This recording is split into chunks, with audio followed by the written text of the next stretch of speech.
मरने के बाद आत्मा कहाँ रहती है? लखनऊ के पास एक छोटे से गांव में आरो नाम का एक लड़का रहता था। वो बहुत जिज्ञासु था। उसके मन में हमेशा एक सवाल घूमता रहता था, मरने के बाद आत्मा कहाँ जाती है? एक दिन उसके दादाजी का देहांत हो गया। पूरा घर शोक में डूब गया। आरव सबसे ज़्यादा उदास था। रात को वो आंगन में बैठकर आसमान की ओर देखने लगा। चमकते तारों को देखते हुए उसकी आंखों से आंसू बहने लगे। तभी उसके गांव में रहने वाले एक बुजुर्ग साधु, जिनका नाम लोग आदर से स्वामी जी कहते थे, वहां आए। उन्होंने आरव के सिर पर हाथ फेरते हुए पूछा, क्या सोच रहे हो बेटा? आरव ने भर्राई आवाज में कहा, स्वामी जी, दादाजी अब कहाँ हैं? क्या वे हमें देख रहे हैं? मरने के बाद आत्मा कहाँ रहती है? स्वामी जी मुस्कुराए और बोले, तुमने कभी भागवत गीता पढ़ी है? आरव ने सिर हिलाकर कहा, नहीं।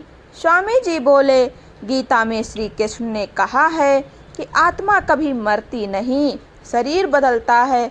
जैसे हम पुराने कपड़े छोड़कर नए पहन लेते हैं, आत्मा भी एक शरीर छोड़कर दूसरा धारण कर लेती है। आरव ध्यान से सुनने लगा।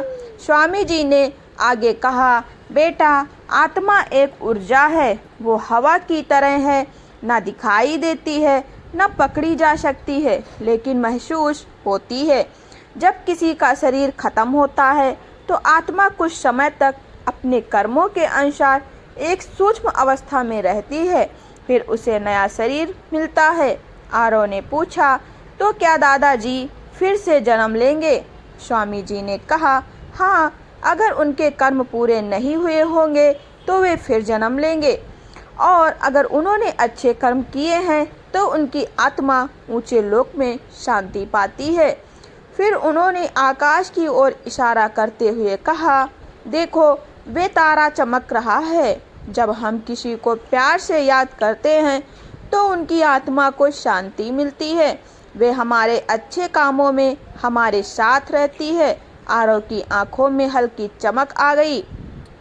तो अगर मैं अच्छा इंसान बनूं, दादाजी खुश होंगे। बिल्कुल, स्वामी जी ने कहा, आत्मा की असली जगह कोई भौतिक स्थान नहीं है। वह हमारे कर्मों में, हमारी यादों में और हमारे दिल में रहती है। जब तुम सच्चाई, दया और ईमानदारी से जीवन जीते हो तो वे तुम्हारे पूर्वजों की आत्मा गर्व महसूस करती है। उस रात आरव ने एक सपना देखा। उसने देखा कि उसके दादाजी मुस्कुरा रहे हैं और कह रहे हैं, बेटा, जीवन बहुत अनमोल है, इसे अच्छे कर्मों में लगाओ। सुबह जब आरव उठा तो उसके मन का डर खत्म हो चुका था। उसने तय किया कि वह पढ़ाई में मेहनत करेगा, जरूरतमंदों की मदद करेगा और हमेशा सच बोलेगा। समय बीतता गया। आरव बड़ा होकर एक शिक्षक बना। वो बच्चों को सिर्फ किताबें नहीं पढ़ाता था, बल्कि जीवन के मूल्य भी सिखाता था। जब भी कोई बच्चा उससे पूछता, सर, मरने के बाद क्या होता है, तो वह मुस्कुरा कर कहता, आत्मा कहीं दूर नहीं जाती, वो हमारे अच्छे कर्मों में बस जाती है। और फिर वो उन्हें भगवत गीता की वह पंक्ति सुनाता, नयनम छिदंत शस्त्राणि नयनम दहति पावकः। उसकी आवाज में आत्मविश्वास होता था, क्योंकि अब वह समझ चुका था, मृत्यु अंत नहीं है, बल्कि एक नई शुरुआत है। कहानी की सीख, मृत्यु से डरने की नहीं, जीवन को सार्थक बनाने की जरूरत है। आत्मा अमर है, लेकिन यह शरीर और यह अवसर बार बार नहीं मिलता। इसीलिए हर दिन को अच्छे कर्मों से भर दो।